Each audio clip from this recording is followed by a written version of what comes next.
Hello friends, welcome back. MK teaching study परिवार में स्वागत है आप सभी का।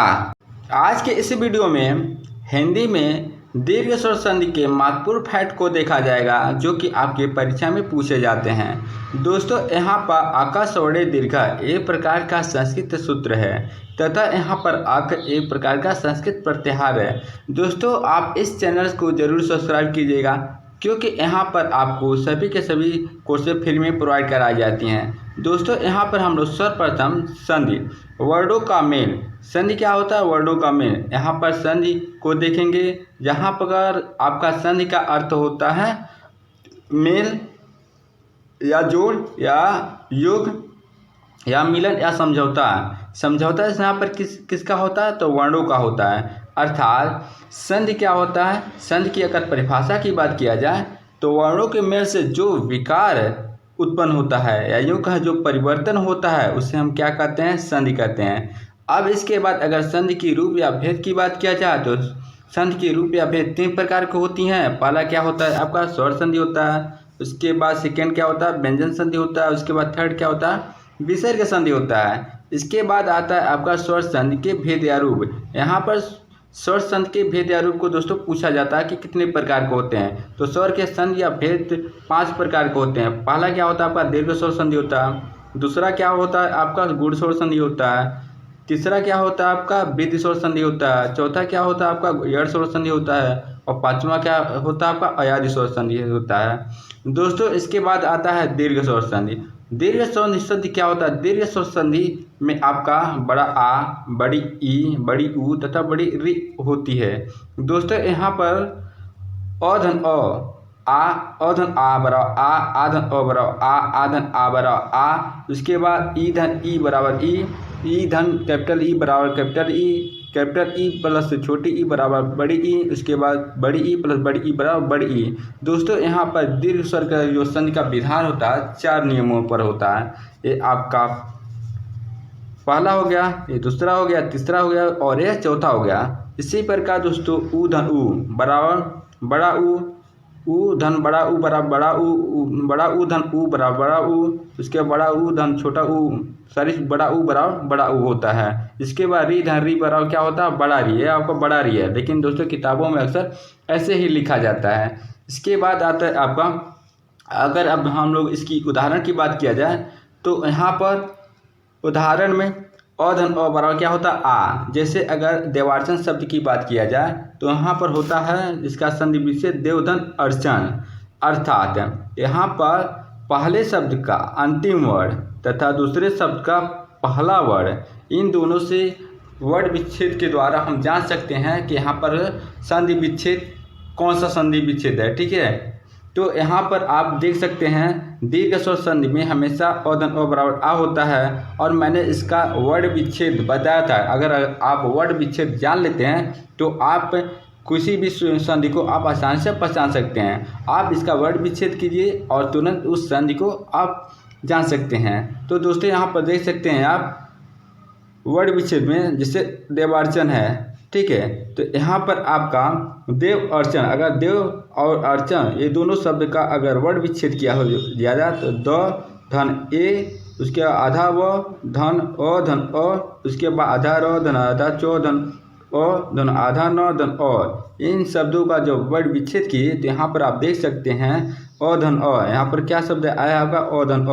और अधन अ बराबर क्या होता? आ होता है। आ होता, अगर वो में आ जुड़ जाए तो क्या हो जाएगा? आपका वाह हो जाएगा। तो यहाँ पर जो आपका संधि होगा देवार्चन हो जाएगा। ठीक है, इस प्रकार हम जान सकते हैं कि आपका यह दीर्घ स्वर संधि है और यह विधान पहला फार्मूला का हुआ अधन अ बराबर आ। इसके बाद आपका आता है अधन आ बराबर क्या होता है? आ, कैपिटल आ। अब यहाँ पर देखते हैं एक शब्द व्याक्रांत। व्याक्रांत में आपको देखा जाए तो यहाँ पर दिया गया व्याक्रांत शब्द है भय धन आक्रांत। इसका क्या होता है? संधि विच्छेद होता है। तो यहाँ पर आप देख सकते हैं यो में क्या है? यो धन अ से क्या बनता है आपका? यो धन अ से क्या बनता है आपका? यो। उसके बाद यहाँ पर जो दूसरा शब्द है, दूसरा शब्द के पहला वर्ड जो दिया गया है और अधन आ से क्या बनता है आपका? आ बनता है। तो यहाँ पर आप देख सकते हैं यो में अगर या जुड़ जाए तो क्या बन जाएगा, या जन बन जाएगा। और यहाँ पर जो मूल शब्द आपका हो जाएगा, जो संधि हो जाएगा आपका व्याक्रांत हो जाएगा। तो यहाँ पर आप देख सकते हैं या यहाँ पर छिपा हुआ है, ठीक है। तो यह क्या हो गया आपका दीर्घ स्वर संधि हो गया।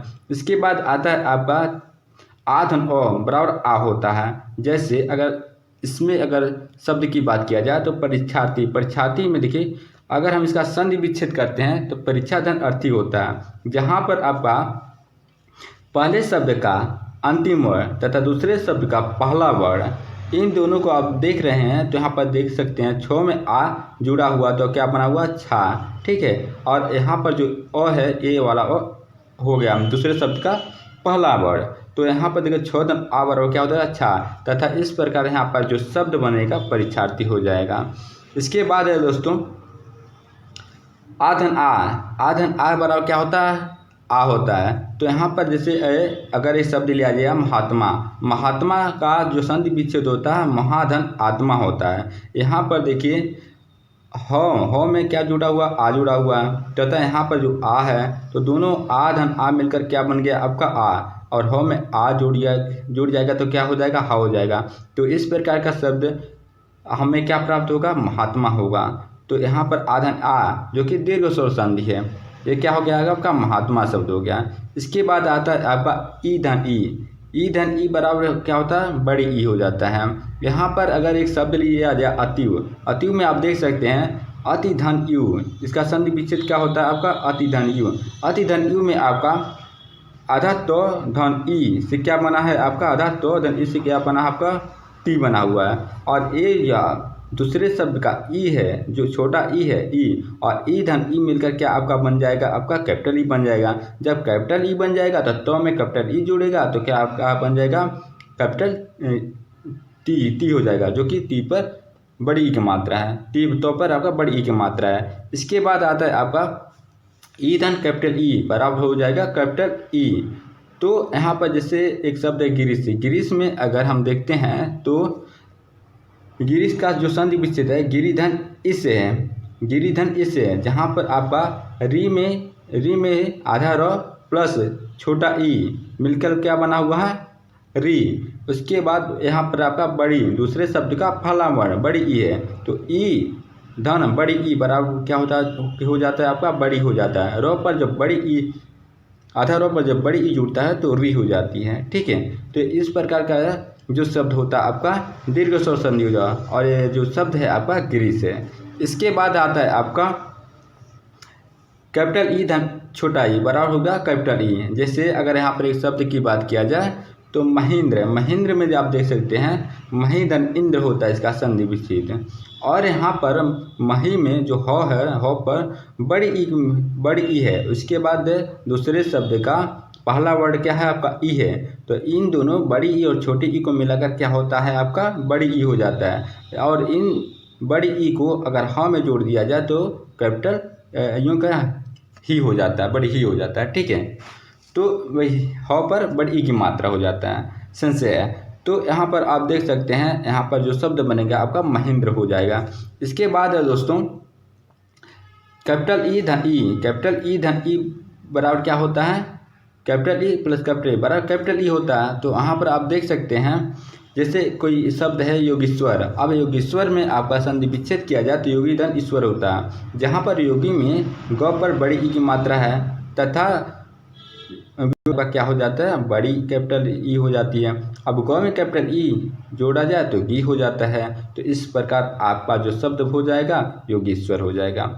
अब दोस्तों इसी प्रकार उ धन उ से क्या होता है आपका कैपिटल उ हो जाता है। तो यहाँ पर आप देख सकते हैं अगर कोई शब्द लिया जाए लघुत्तर में अगर संधि विच्छेद किया जाए लघु धन उत्तर में आप देख सकते हैं घ पर आपका क्या छोटी उ की मात्रा है। यहाँ पर जो सेकेंड शब्द है यहाँ पर जो पहला वर्ड है छोटी उ है, आप इन दोनों छोटी और छोटी उ मिलकर क्या बनता है बड़ी उ में हो जाता है। और जब बड़ी उ में आधा घ जोड़ा जाए तो क्या हो जाता है आपका बड़ा उ की मात्रा इसमें जुड़ जाए तो घू बन जाता है। तो इस प्रकार जो शब्द का निर्माण होता है आपका लघुत्तर हो जाता है। इसी प्रकार दोस्तों उ धन कैपिटल उ बराबर हो जाता है कैपिटल उ। अब यहाँ पर आप देख सकते हैं लघुधन उर्मी, लघुधन उर्मी क्या होता है आपका? लघुर्मी होता है। तो यहाँ पर घ पर आपका छोटी यू की मात्रा है तथा यहाँ पर बड़ी यू है। अब इन दोनों शब्दों से क्या बनता है आपका? छोटी ऊ और प्लस बड़ी ऊ से मिलकर दोनों क्या बनता है? बड़ी ऊ बन जाता है। जब बड़ी ऊ बन जाता है तो घ पर बड़ी ऊ की मात्रा क्या हो जाएगा? घू हो जाएगा। इसके बाद आप देख सकते हैं जो शब्द बने आपका लघुर्मी बन जाता है। इसके बाद है आपका कैपिटल ऊ प्लस छोटा ऊ बराबर होता है कैपिटल ऊ। तो अगर यहाँ पर एक शब्द लिया जाए बधुपकार, बधुपकार का अगर संधि विच्छेद किया जाए तो बधुधन उपकार होता है। यहाँ पर आपका बधु जो होता है, बधु में आपका बड़ी ऊ का मात्रा है, ठीक है, तथा यहाँ पर आपका ऊ है। दूसरे शब्द का पहला वर्ण क्या है आपका? ऊ है। तो बड़ा ऊ प्लस छोटा ऊ बराबर क्या होता है? बड़ा ऊ हो जाता है। अब इन दोनों में ध में बड़ा ऊ जब जोड़ा जाता है तो धू हो जाता है, ठीक है। और जब धू हो जाता है तो अगर इसका निर्माण जो शब्द होता है तो बधुपकार हो जाता है। ये शब्द क्या बनता है? बधुपकार बन जाता है। इसके बाद आता है नेक्स्ट है बड़ा ऊ प्लस बड़ा ऊ। तो बड़ा बराबर क्या हो जाता है आपका? बड़ा ऊ। ये आपका दीर्घ स्वर संधि है। यहाँ पर आप देख सकते हैं बधुर्मी, बधुर्मी एक शब्द है जिसमें आपका अगर संधि विच्छेद किया जाता है तो होता है बधुधन उर्मी। यहाँ पर देखिए बधु ध में आपका ये छोटा ध, यहाँ पर वर्ण विच्छेद किया गया है। यहाँ पर देखिए वधु में ध में बड़ा ऊ की मात्रा है और यहाँ पर बड़ा ऊ प्लस बड़ा ऊ क्या बन जाता है आपका? बड़ा ऊ बन जाता है। और बड़ा ऊ में अगर ध का जोड़ दिया जाए तो आपका क्या हो जाता है? धू हो जाता है। तो नया शब्द आपका क्या बन जाता है? बधुर्मी बन जाता है। इसके बाद आता है अंत में रिधन री, रिधन री से क्या बोलता है? बड़ा री। अब यहाँ पर जैसे पितृण हो गया, मातृण हो गया, ये सभी के सभी शब्द क्या होते हैं आपका? दीर्घ स्वर संधि होती हैं। यहाँ पर देखिए पितृ में अर्थात तो धी से क्या बनता है आपका? त्रि बनता है। यहाँ पर त्रि हो और दूसरे शब्द का पहला वर्ण आपका री हो गया। तो ये दोनों जो छोटा री और छोटा री आपका बड़ा री बन जाता है। तो में आपका री जब जोड़ा जाता हो तो त्रि हो जाता है। और ये जो शब्द का निर्माण होता है आयु का शब्द का जो फॉर्मेशन होता है पितृण हो जाता है। इस प्रकार आपका पितृण बन जाता है तथा ये आपका दीर्घ स्वर संधि पहचान करने की तरीका होती है। तथा ऐसे सभी के सभी शब्द क्या होते हैं आपका? दीर्घ स्वर संधि में आते हैं। दोस्तों अगर आप इस वीडियो से संबंधित कोई सुझाव देना चाहते हैं तो कमेंट बॉक्स में सुझाव जरूर लिखिएगा। तो आज की वीडियो में बस इतना ही। Thank you and take care. जय हिंद, जय भारत, वंदे मातरम।